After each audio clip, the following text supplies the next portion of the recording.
Sugar జబ్బు ఉన్నా అది అదుపులోనే ఉంది కదా అని మనలో చాలా మంది నిశ్చింతగా ఉంటుంటారు. నిజానికి షుగర్ జబ్బు అదుపులో ఉన్నప్పటికీ ఏళ్లు గడుస్తున్న కొద్దీ అది మన ఒంట్లోని కీలకమైన అవయవాల్ని దెబ్బతీస్తూ పోతుంది. కిడ్నీలు, గుండె, కళ్ళు ఇలా ప్రతి అవయవము కాలం గడుస్తున్న కొద్దీ షుగర్ దాడికి లోనవుతుంటుంది. ముఖ్యంగా షుగర్ మొదలై 10 ఏళ్లు దాటిన వారిలో కిడ్నీల పనితీరు బాగా మందగిస్తూ ఉంటుంది. ఈ పరిస్థితిని డాక్టర్లు డయాబెటిక్ నెఫ్రోపతిగా పిలుస్తారు.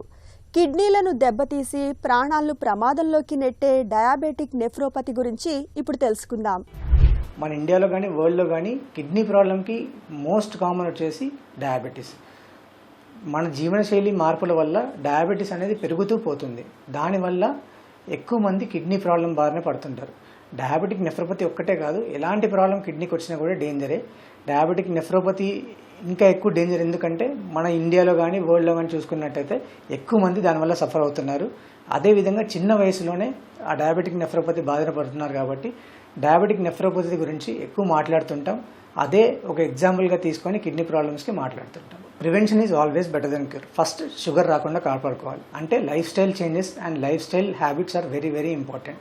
రెగ్యులర్గా ఎక్సర్సైజ్ చేయడం, సాల్ట్ తక్కువ ఫుడ్స్ తీసుకోవడం, రెడ్ మీట్ అంటే మటన్ కానీ, బీఫ్ కానీ, పోర్క్ కానీ ఇలాంటివి వీలైనంతగా తగ్గించుకోవడం, processed foods and junk foods తగ్గించుకోవడం లాంటివి చేస్తూ ఉండాలి.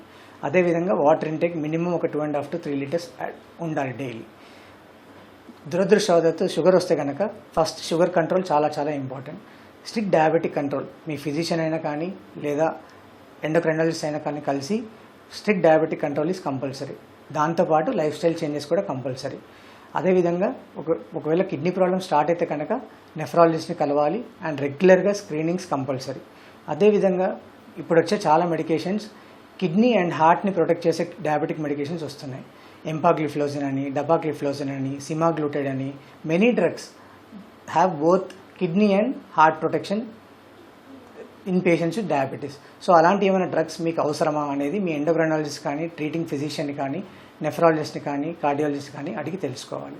అలాంటివి ఏమైనా ఉంటే మీరు స్టార్ట్ చేసుకొని ప్రివెంట్ చేసుకోవాలి. డయాబెటిక్ నెఫ్రోపతి వల్ల కిడ్నీ ప్రాబ్లమ్ స్టార్ట్ అయిన వాళ్ళకి ఆల్రెడీ డయాబెటీస్ ఉండడం వల్ల ఆ నీరసం కానీ, అలసట కానీ ఎక్కువగా ఉంటుంది.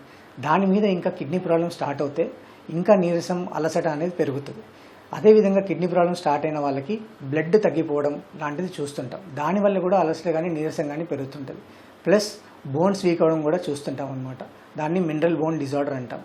అలాంటిది స్టార్ట్ అయితే కనుక బోన్స్ వీక్ అయ్యి ఈజీగా ఫ్రాక్చర్స్ అవ్వడం లాంటివి చూస్తుంటాం. అదే కాకుండా ఒక్కసారి కిడ్నీ ఎఫెక్ట్ అయిందంటే కళ్ళు, గుండె కూడా ఎఫెక్ట్ అయ్యే అవకాశం ఉంటుంది షుగర్ వల్ల. సో అలాంటిది ఏమైనా ఎఫెక్ట్ ఉంటే కనుక కంపల్సరీ అవి రెగ్యులర్గా స్క్రీన్ చేయించుకొని ఐడెంటిఫై చేసుకొని ట్రీట్ చేసుకోవాలి. లేదంటే క్రమేణా కళ్ళు డ్యామేజ్ అవ్వచ్చు, హార్ట్ డ్యామేజ్ అయ్యి హార్ట్ ఫెయిల్యూర్లోకి వెళ్ళొచ్చు, లేదా హార్ట్ అటాక్స్ కూడా రావచ్చు.